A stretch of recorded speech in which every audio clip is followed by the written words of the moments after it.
Hello दोस्तों, आप माने या ना माने, इंसान को जिंदगी में चाहत के हिसाब से पैसे कमाने के लिए बिजनेस करना बहुत जरूरी होता है। आप लोग देखते होंगे जिनके पास हर तरह के सुख सुविधा है वो कहीं ना कहीं बिजनेस कर रहे होते हैं। आज के इस वीडियो में दिमाग हिला देने वाला बिजनेस आइडिया बताने वाला हूं। आप ध्यान से शुरू से लेकर लास्ट तक बिना स्किप किए हुए इस वीडियो में बने रहें। आपको खुद ब खुद समझ में आ जाएगा कि ये बात सही है। मैं हमेशा उन लोगों की चर्चा करता हूं जो कम उम्र में बहुत बड़ी सफलता हासिल कर लिए हैं। आज की चर्चा है मेरे दोस्त दीपक की। दीपक कुछ ऐसा बिजनेस कर रहा था जिससे उसकी कमाई ही ना हो बल्कि समाज में रह रहे वैसे लोगों की मदद भी हो जो रोज की अपनी जरूरत के चीजें नहीं खरीद पाते हैं। सीधी तौर पर अगर मैं आपको बताऊं तो दीपक कुछ ऐसा करना चाह रहा था जिसमें एक एक लोग,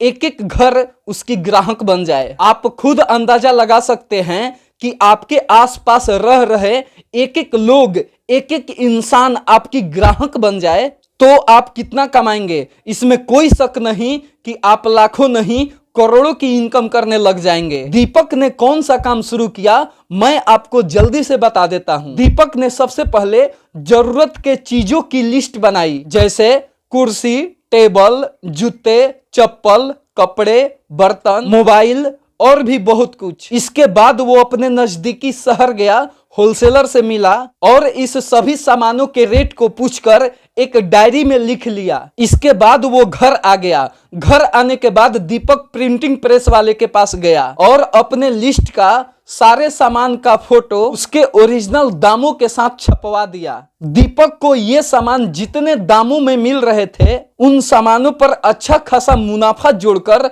अपने पोस्टर पर दाम छपवाया था। उन पोस्टर को आप स्क्रीन पर देख सकते हैं। अब क्या किया, वो कलम और कॉपी लेकर गांव के लोगों से मिलना शुरू किया। दीपक उन लोगों को पोस्टर दिखाता और कहता कि आप लोग इनमें से अगर कोई भी सामान लेते हैं तो आपको वो सामान का पूरा दाम एक बार में नहीं देना होगा बल्कि 4 बार में अलग अलग हफ्ते में देना होगा। वो बता रहा था कि आप 4 हफ्ते में सामान का पूरा पैसा दीजिएगा, मैं बारी बारी से आकर वो 4 बार में पैसा ले लूंगा। दीपक ने पोस्टर दिखाते हुए कहा कि आप अगर ये 600 का कुर्सी लेते हैं तो पहली बार आपको 150 रुपये ही देने होंगे, फिर दूसरे हफ्ते 150 रुपये देने होंगे, फिर तीसरे हफ्ते 150 रुपये देने होंगे और आखिरी हफ्ते बाकी के 150 रुपये देने होंगे। इस तरह से 600 रुपया आपका पूरा हो जाएगा और आपको लोड भी नहीं पड़ेगा और कुर्सी आपके घर भी आ जाएगा। दोस्तों, समाज में कुछ ऐसे भी लोग हैं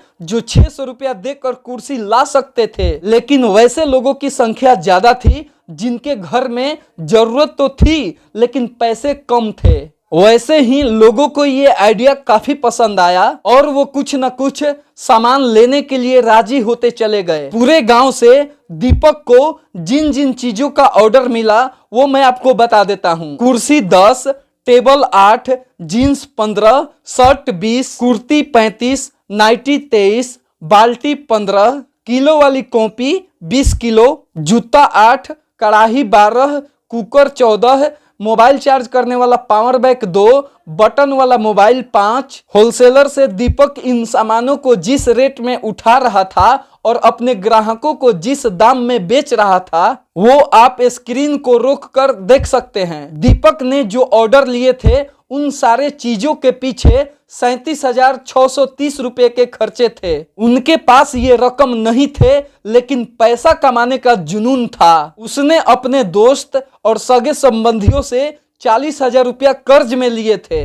और चल पड़ा सपनों की उड़ान भरने। वो शहर गया और होलसेलर से सारा सामान खरीदा। उसने होलसेलर से पहले ही कह दिया था कि सर, मैं शुरू में सामान कम उठाऊंगा क्योंकि मेरे पास पैसे कम है, लेकिन मैं आपको विश्वास दिलाता हूं कि आने वाला टाइम में मैं आपसे ज्यादा क्वांटिटी में माल उठाऊंगा। होलसेलर से वो इतना प्यार और जुनून से बात कर रहा था कि कोई उसे ना नहीं कह पाया। दीपक ऑटो भाड़ा करके अपनी सामान को गांव लाया। ऑटो वाले ने 500 रुपया भाड़ा के रूप में लिया क्योंकि दीपक के गांव से शहर के मार्केट ज्यादा दूर नहीं था।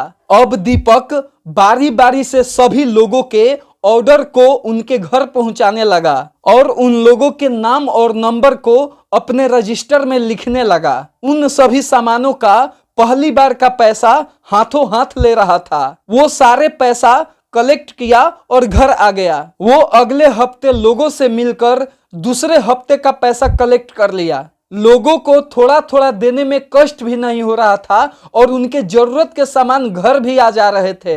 लोग सोच रहे थे दीपक तो मिनी फाइनेंसर बन गया है। देखते ही देखते लोगों ने चारों हफ्ते का पैसे दे दिए और महीने के अंत में दीपक के पास सारे कलेक्शन आ गए। वो पूंजी को छोड़कर जितना कमाया था वो था टोटल 39,970 रुपया। यहाँ आप लोग एक बात गौर कीजिएगा, ये जो कमाई है उनकी एक दिन की थी, क्योंकि वो उस दिन ऑर्डर पूरा करके अगले दिन फिर वो ऑर्डर लेने चला गया था और वो लोगों को फिर सामान पहुंचा दिए थे। महीने में दीपक लगभग 15 ऑर्डर लेता और उनको डिलीवर भी कर देता।